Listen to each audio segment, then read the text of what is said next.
होना ही चाहिए। परिश्रम करना, सही दिशा के अंदर परिश्रम करना, ये चीज़ें तो अपने आप ही जो है वो आप लोगों के अंदर आ जाएगी। और सबसे बड़ी चीज़ जो मैं हमेशा मेरे संस्थान में स्टूडेंट्स को जो कहता हूँ कि ज़िंदगी में सफल होने के लिए आत्मविश्वास होना चाहिए। और ये भगवान का गॉड गिफ्ट है कि बिश्नोई और आत्मविश्वास ये एक दूसरे का पर्यायवाची है। विष्णुओं को आत्मविश्वास रखना चाहिए ये कहने की जरूरत ही नहीं है। विष्णुओं में ऑलरेडी भगवान ने आत्मविश्वास इतना ज्यादा दिया है कि वो कई बार आत्मविश्वास कुछ ज्यादा ही हो जाता है। तो इसलिए आत्मविश्वास को तो थोड़ा कंट्रोल करने की जरूरत है इसको, तो कि भाई ज्यादा आत्मविश्वास नहीं रखना है। तो जब इतनी बड़ी चीज भगवान ने आपको दी है, वास्तव में जीवन में सफल होने के लिए सबसे बड़ी चीज आप कहीं पे भी कैसे भी देखना, आत्मविश्वास बहुत जरूरी है। गुरु जमरेश्वर भगवान को नमन सर्वप्रथम तो, और उसके बाद गुरु जमरेश्वर भगवान की निर्वाण भूमि लालासर को नमन। और फिर मैं आदरणीय गुरुवर सच्चिदानंद जी महाराज का अभिनंदन करूंगा कि आपके इन प्रयासों की वजह से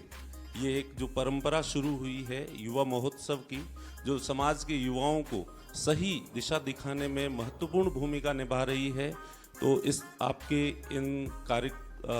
प्रयासों को एक बार फिर से नमन और अभिनंदन। देवेंद्र जी बोडिया जी, अध्यक्ष महोदय, अखिल भारतीय विश्नोई महासभा के अध्यक्ष, आपने मुझसे बहुत ज़्यादा वैसे रिक्वेस्ट की, वो मुझे सॉरी थोड़ा क्या कहूँ मैं, मेरे पास शब्द नहीं है। आपका अभिनंदन, आपके प्रयासों की वजह से जो है विश्नोई महासभा जो है इतने अच्छे काम कर रही है। मेरे स्टूडेंट्स मेरे साथ थे और आपके प्रयासों के बारे में उन्होंने मुझे बताया कि हम मुकाम धाम में गए थे तो वहाँ के आगे का जो सौंदर्यकरण किया गया है, जो फुव्वारे वगैरह लगाए गए हैं और जो प्रगति मुकाम धाम की हुई है आपकी अध्यक्ष बनने के बाद, इसलिए आपका भी अभिनंदन।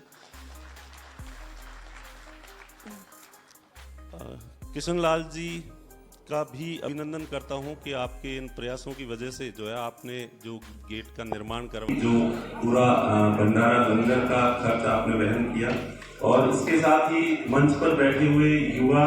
आप लोग रोल मॉडल हैं समाज के। और उम्मीद करता हूं कि आप सभी लोग जो मेरे सामने विराजे हुए हैं, पिता समान जो बुजुर्गगण हैं, माताएं हैं, बहनें हैं और भाई युवा जो हैं, उन सभी आप लोगों का भी अभिनंदन जो कि, और आप सभी का एक बार फिर से अभिनंदन करूंगा कि आपने मुझे इतना सम्मान दिया। ये मेरा सौभाग्य है कि आज मैं यहाँ आया। यहाँ आके मुझे आज बहुत ज्यादा अच्छा सा महसूस हुआ, क्योंकि यहाँ अधिकतर जो वक्ता थे सभी समाज को लेके चिंतित दिखे मुझे, और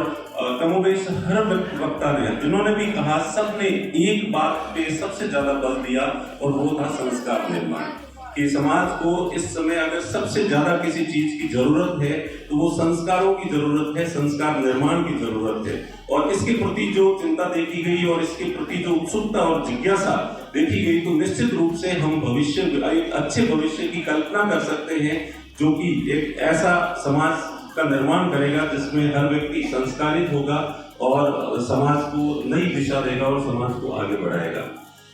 तो सबसे पहले मैं युवाओं को संबोधित, क्योंकि ये युवा महोत्सव है, तो युवाओं को संबोधित करते हुए मैं ये कहूँगा कि आप उम्र के उस सबसे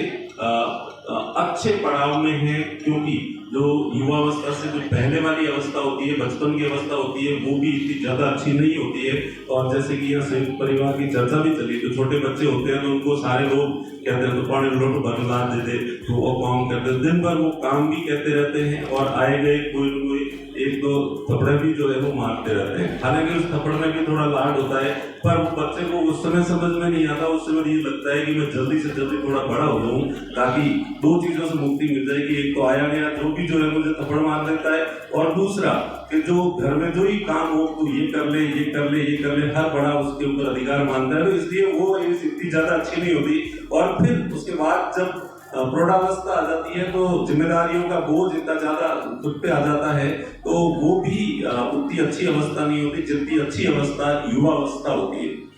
और युवावस्था का महत्व जो है वो आप अभी नहीं समझ रहे हैं, लेकिन आप जब बड़े हो जाएंगे जब आप 60 साल के 70 साल के हो जाएंगे तब आपको उसका महत्व पता चलेगा कि युवावस्था का महत्व कितना ज्यादा होता है, क्योंकि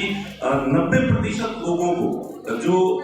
बुजुर्ग हो गए हैं उनको अफसोस होता है कि उन्होंने अपनी युवावस्था का जो समय था उसका सदुपयोग नहीं किया और उस समय सही दिशा नहीं पकड़ी, इस वजह से आज यहाँ है। और वो ये इमेजिन करते हैं कि मैं कहता हूँ कि सभी लोगों को अगर एक और मौका दिया जाए कि आपको वापस युवा बना दिया जाता है तो निश्चित रूप से हर व्यक्ति चाहेगा कि उसे एक बार फिर मौका दे, और अगर उसे युवा बना दिया जाए तो वो जीवन को नए आयामों तक ले जाएगा और वो बहुत सारी जीवन में उपलब्धियां हासिल जो है वो करेगा। तो आप युवा हैं, युवा होने का महत्व समझे, ये अवस्था जो है वो तय करेगी कि आपका भविष्य कैसे होगा और वो तय आपको ही करना है। कोई भी युवा आप अपना जो व्यक्तित्व निर्माण होता है, जैसे अधिकतर वक्ताओं ने सभी ने कहा कि संस्कार निर्माण का काम जो है वो माता पिता का कर्तव्य बनता है और माता पिता को संस्कार निर्माण के बल देना चाहिए। तो निश्चित रूप से 10 साल की उम्र होती है तब तक माता पिता का प्रभाव होता है बच्चे पे, और माता पिता बच्चों के अंदर संस्कार उत्पन्न कर सकते हैं, संस्कार का वातावरण उत्पन्न कर सकते हैं जिससे संस्कारों का निर्माण होता है। लेकिन 10 साल के बाद माता पिता की आज्ञा का पालन बच्चा नहीं करता है, और जैसे कि अभी देखा गया